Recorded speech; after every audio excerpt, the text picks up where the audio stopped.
위대한 우리 국가를 위하여, 위대한 우리 인민을 위하여 힘차게 싸워나가자. 승리의 신심과 굳센 의지를 간직하고 올해의 투쟁 목표를 향하여 힘차게 앞으로.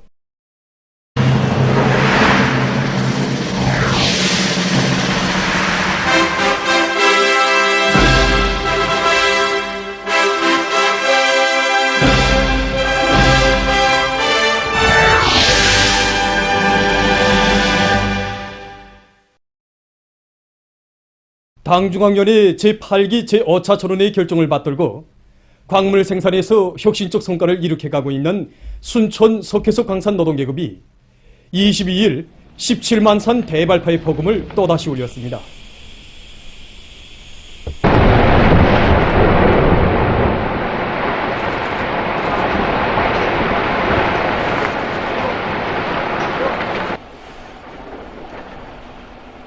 오늘 단행한 대발파는 24교육에 대한 대발파입니다.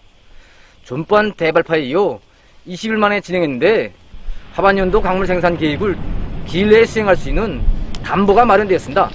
지금 강산에서는 불착기와 운강 설비들을 만가동시켜 매일 운강 실적을 최대로 올리고 있습니다.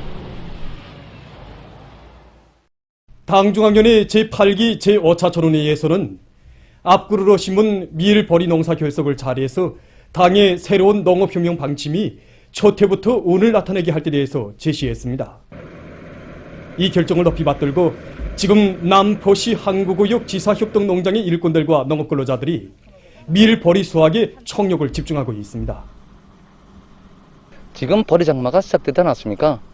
6월에만도 비가 자주 내릴 것으로 예견되는데 비가 자주 내리면 나달들의 수분의 함량이 많아져 부표 변질되어 썩고가 감소되게 됩니다.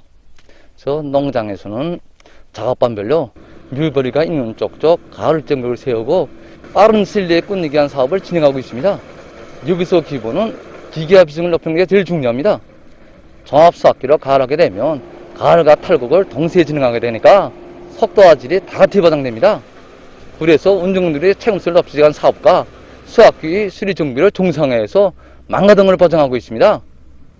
이와 함께 운수선들을 총동원해서 수확한 알곡들을 건조장에 걷어들여 건조하기 위한 사업도 동시에 진행하고 있습니다. 한편 금야군안의 일꾼들과 농업근로자들은 논뼈 비배관리를 과학기술적으로 알 수 있게 해서 논뼈 생육에 좋은 조건을 지어주고 있습니다. 지난해 우리가 논뼈 농사에서 아지수 확보를 많이 어텐데 결함을 찾았습니다. 올해 농장은 아지수 확보에 중심을 두고 진행하는데 여기서 이번은 모사리 후 조기 물 말리기 방법을 적극 받아들여가지고 그래서 뿌리 활성을 강화해줘서 아지수 확보를 원만히 해주자고 한다. 이에 따라서 영양의 시비를 7 내지 11일 1차 진행해가지고 뿌리 활성을 강화해가지고 아지수 확보에 유리한 조건을 마련해주고 있습니다. 금야군 설밭협동농장의 일꾼들과 농업근로자들은 논뼈의 생육 조건에 맞게 여러 가지 합리적인 물대기 방법을 적용하고 병해충 구제에 힘을 놓고 있습니다. 이와 함께 여러 가지 영양액도 시비해 주어서 논뼈가 초기부터 튼튼히 자라도록 하고 있습니다. 당중앙군사위원회 특별명령을 받들고 군의부문 전투원들이 약풍보장전투에 진입한 때로부터 우리 군인들이 인민을 위해서 발휘한 아름다운 서인들은 만 사람을 감동시키고 있습니다. 하많은 이야기들 가운데서 사경에 처해있던 랑랑구역 벽지도 협동농장 농장원 김용의 동무를 위해 자기의 피를 소슴없이 바친 화성군이들에 대한 이야기를 전하겠습니다. 저녁부터 배가 아프다고 하는 걸. 김용의 동무의 동생인 용심 동무의 말에 의하면 올해 22살인 그의 언니가 얼마 전 지난해에 앓았던 병이 갑자기 재발해서 위급한 상태에 빠지게 됐다고 합니다. 언니가 6월 7일날 저녁부터 배가 못 다치게 아프다고 그러니까 주례수 선생님이 언니가 우시기로는데 어머니는 야간 작업 나같이 하니까 집에 사람이 없었단 말입니다. 군의동지한테 언니가 아파서 긴다니까 급하게 그다음에 달려왔단 말입니다. 군인들은 수료를 막기 위한 치료 전투에 즉시 진입했습니다. 수액 치료하면서 환자 상태가 약간 개선됐는데 다시 새벽부터 쇠약 구중상이 나타나기 시작했습니다. 벌써 가슴이 철렁해서 불쑥 주저앉으면서 나 옆에서 같이 울었습니다. 우리 딸 아를 때에. 수료는 멎었지만 이미 많은 피를 흘린 환자의 상태는 분초가 다르게 악화되고 있었습니다. 이 시각 현장에서는 환자 소생을 위한 현장 협의회가 진행됐습니다.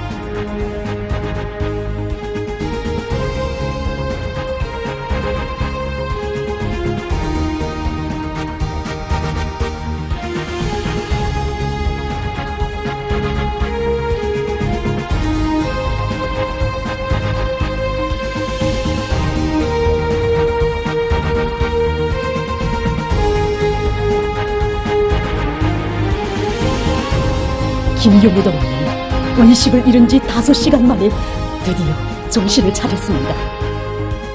정신 좀 차린다는 눈을 떠보니 내 앞에는 군의동지들이 내 얼굴을 내려다보고 있는 게 아니겠습니까?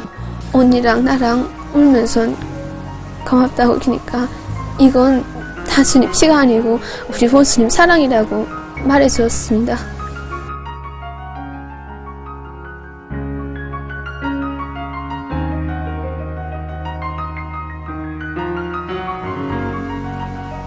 저희 몸에는 정말 우리 군인동지들의 피가 흐르고 있습니다.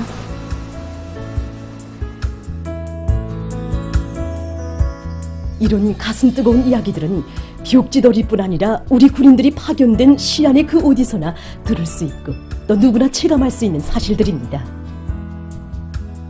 랑랑구역 성남리에는 군의부문 전투원인 남편과 함께 방역대전의 전초선을 지키기 위해서 스스로 달려온 군관의 아내도 있습니다. 처음에는 그 간원에서 이렇게 데려간 줄 알았단 말인데 근데 군의동지 아주머니라길 줄란 말입니다. 전직이 군이었답니다. 이렇게 남편 더 와서 성남 주민들이랑 친해지 갔다고. 얼마나 막 감동되고 고마운지.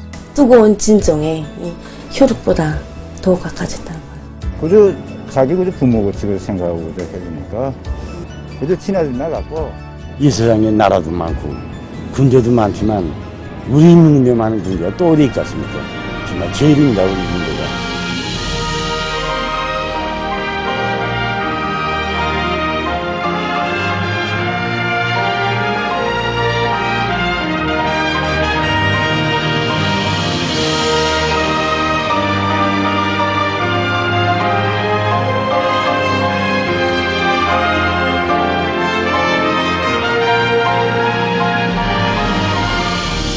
오늘 우리가 전한 이야기들은 방역대전의 나날 속에 태어난 아름다운 이야기들의 일부에 지나지 않습니다.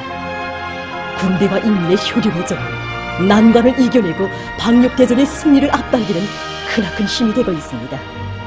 지금도 우리의 화성 군의들은 무한한 헌신과 뜨거운 사랑으로 인민사수전의 일선 참호를 믿음직하게 지켜나가고 있습니다.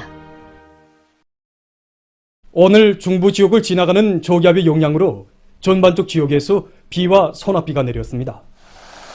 오늘 내린 비는 장마철에 들어가기 전에 나타나는 강수 현상으로서 강수량이 비교적 많은 편이었다고 합니다. 평안북도와 황해남북도, 강원도, 개성시의 일부 지역에서는 50 내지 100mm 정도의 비교적 많은 비가 내렸으며 성하와 삼천, 이천을 비롯한 일부 지역에서는 폭우도 동반했다고 합니다. 오늘 평양시에서는 9시경부터 비가 내리기 시작했습니다.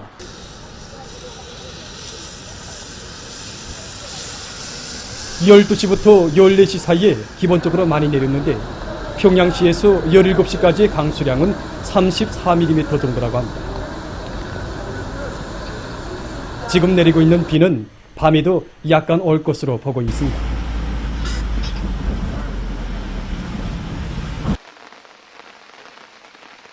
중부 지역을 지나가는 저기압의 영향으로 오늘 함흥시를 비롯한 함경남도의 전반적 지역에서 비가 내렸습니다.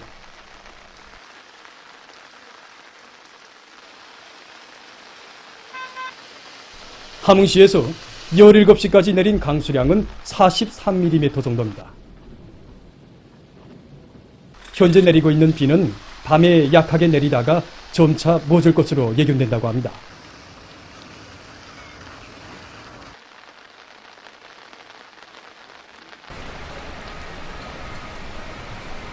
평성시에서는 7시부터 비가 내리기 시작했는데 17시까지 26mm의 비가 내렸습니다.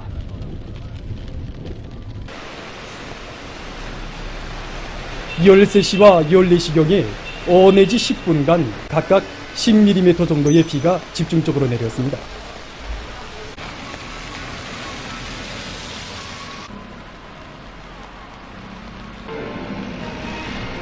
자강도에서도 오늘 전반적 지역에서 비가 내렸습니다. 강계시에서는 오늘 때때로 비가 내렸는데 3시부터 내리던 비가 5시 멎었다가 8시부터 다시 오기 시작했습니다. 강계시에서 17시까지의 강수량은 23mm였고 바람은 거의나 없었습니다. 지금 내리고 있는 비는 21시까지 때때로 내릴 것으로 예견되고 있습니다. 개성시에서는 오늘 폭우가 내렸습니다.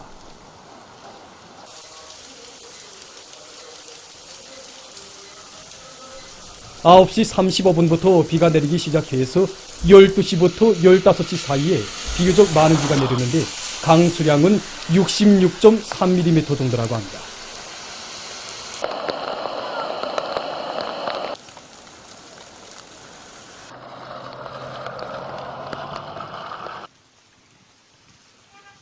남포시에서는 8시부터 비와 소낙비가 내리기 시작했는데 17시까지의 강수량은 36mm입니다.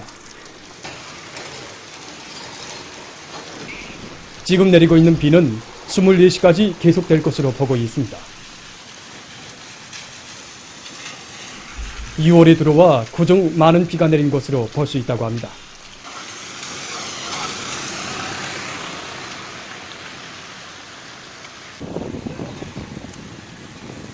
은천군에서는 11시부터 비가 내리기 시작해서 1시간 동안에 13.2mm의 비가 내렸으며 21시경까지 비가 내릴 것으로 예견된다고 합니다.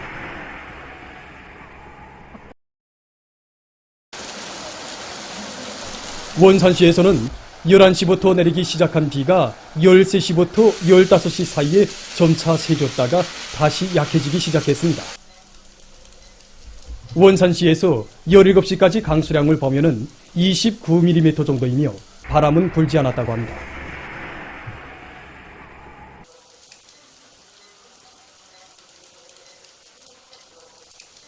(18) 시까지 전국 평균 강수량은 39mm라고 합니다. 전국적인 전염병 전파 및 치료 상황에 대해서 알려드리겠습니다.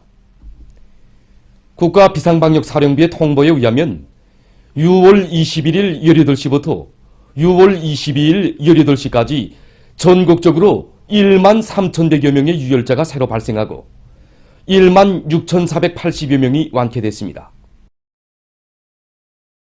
지난 4월 말부터 6월 22일 18시 현재까지 발생한 전국적인 유혈자 총수는 468만 5,560여 명이며 99.515%에 해당한 466만 2,860여 명이 완쾌되고 0.483%에 해당한 2만 2,620여 명이 치료를 받고 있습니다. 다음은 세계적인 신형 코로나 바이러스 감염증 전파 상황입니다. 22일 현재 세계적인 감염자는 5억 4,650만여 명, 사망자는 634만 5,200여 명으로 증가했다고 합니다.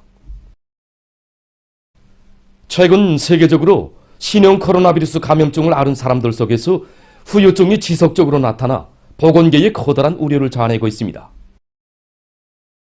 더욱이 문제로 되는 것은 후유증이 악성 전염병을 얼마나 심하게 앓았는가 하는 것과 무관계하며 그 중에서도 특히 오미크론 변이 비루스에 감염됐던 사람들 속에서 후유증이 더 오래 나타나고 있는 것이라고 합니다. 현재 악성 전염병 피해가 제일 심한 미국에서는 대류행 전염병을 앓은 사람들 중 10 내지 30%가 병경과의 경중에 관계없이 후유증을 겪고 있다고 합니다. 대표적인 후유증 증상을 보면 미각 및 후각의 저하, 기침 발작과 피로감, 뇌기능 장애 등이라고 합니다. 전문가들은 악성 전염병으로 인한 후유증이 장기화되는 경향이 있는 것만큼 매 사람들이 절대로 방심하지 말고 감염 후 2달 동안은 무리하지 말며 마스크 착용과 손소독과 같은 방역 규정을 철저히 준수해야 한다고 주장하고 있습니다. 22일 새벽 아프가니스탄의 파크티카주에서 지진으로 적어도 280명이 목숨을 잃고 595명이 부상당했습니다. 또한 수십 채의 살림집이 파괴됐다고 이 나라 통신이 전했습니다. 지진은 아프가니스탄의 커스트로부터 서남쪽으로 44km 떨어진 곳에서 일어났다고 합니다.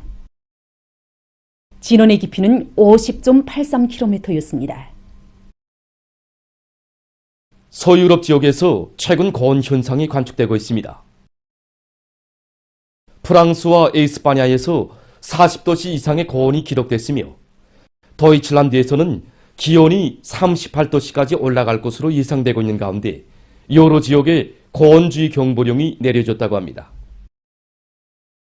특히 에스파냐에서는 고온과 열파로 들벌이 계속 확대되면서 1만 9천여 헥타르의 토지가 황폐화됐다고 합니다. 관계자들은 기온이 상승하고 가물이 오랫동안 지속돼서 화재 위험성이 커지고 있는 조건에서 지중해의 서부 연안 지역에서 들벌이 일어날 수 있다고 경고했습니다. 전문가들은 지난 시기 7, 8월에 관측되던 고온 현상이 기후변화로 해서 때이르게 6월에 나타나고 있는 데 대해 우려를 표시하고 있다고 합니다. 보도를 마칩니다.